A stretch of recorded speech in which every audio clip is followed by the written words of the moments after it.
Print media, বিভিন্ন সাংবাদিকবৃন্দ এবং যাদেরকে নিয়ে আজকের আয়োজন এই জুলাই আগস্টে শহীদ এবং আহত যারা হয়েছে আমাদের সম্মানিত মায়েরা, আপনাদের সবাইকে জানাচ্ছি আমার ব্যক্তিগত পক্ষ থেকে এবং জেলাবাসী জেলা বিএনপি পরিবারের পক্ষ থেকে শুভেচ্ছা। আজকে আমরা দুজন শহীদ মায়ের যে বক্তব্য শুনেছি আমরা ভাষা হারিয়ে ফেলেছি। যে গত জুলাই আগস্টে একটি সফল গণ অভ্যুত্থানে যে একটি অতীত স্বৈরাচারী সরকারের যে বিদায় ঘটেছে, আমরা যেভাবে আপনারা বলেছেন যে আমরা দ্বিতীয় স্বাধীনতা অর্জন করেছি, আমরা দ্বিতীয় স্বাধীনতা অর্জন না করলেও আমাদের যে মহান স্বাধীনতা, সেই স্বাধীনতা যে অমূর্ত ছিল, আমরা মুখ করে কথা বলতে পারছিলাম না। আমরা 17টি বছর নির্যাতিত ছিলাম। সে আপনাদের যে সন্তানদের মাধ্যমে, তাদের আত্মত্যাগের মাধ্যমে আমরা আমাদের মুখের ভাষা ফিরে পেয়েছি, আমরা আমাদের কথা বলার সুযোগ পেয়েছি। সব মা একই মায়েদের আসলে মা যদি পশুও হয়, সেই মায়েরও যে মমতা সন্তানের প্রতি, সেটাও আমাদের এই মায়ের আছে। কালকে একটা ডকুমেন্টারি দেখতেছিলাম, একটা সিএনএন, আপনারা বোধহয় অনেকেই দেখেছেন। এটা হচ্ছে যে একটা হরিণকে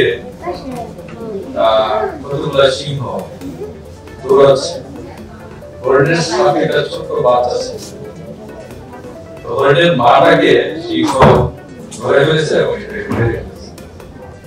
বাচ্চাটা মা মনে করে সিংহের পায়ের নিচে এসে সেখানে আশ্রয় দিচ্ছে। সিংহের মধ্যে তখন মনে হয় মাতৃত্ব বোধ হয়ে গেছে।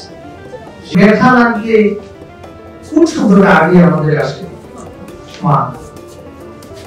এবং বিজ্ঞানীরা দেখেছেন যে আমাদের জন্ম থেকে আমরা প্রাপ্তবয়স্ক পর্যন্ত আমাদের শরীরের অংশ এবং মনের অংশ 70%, প্রায় 70% অংশ হচ্ছে মায়ের। আমরা দেখি যে যখন কোনো বাবার মাটি তারা সফল হয়েছে, তারা আন্দোলন সফল হয়েছে, এখন যারা আমাদের উত্তর ফিরে রয়েছে তাদের হাতে একটি সুন্দর সুবিধা হিসেবে বাংলাদেশ সেটাকে লালন পালন করে বড় করার দায়িত্ব তাদের। নতুন প্রজন্ম সেই বাংলাদেশকে লালন পালন করবে, একটি মানবিক বাংলাদেশ বিনির্মাণে তারা কাজ করবে। বাবা অসুস্থ ছিল, পিছনে শোয়া ছিল।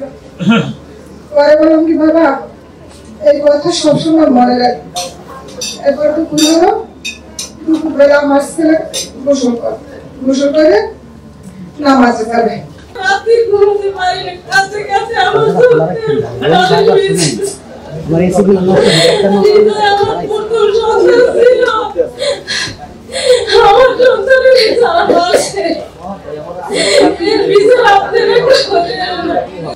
জীবন উৎসর্গ করেছে এবং আহত হয়েছে এবং অংশ নিয়েছে।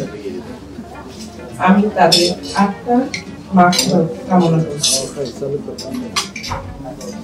আসলে একজন মা তার সন্তান হারানো কষ্ট, এই কষ্ট কাউকে ভাগ দেওয়ার মতো নয়।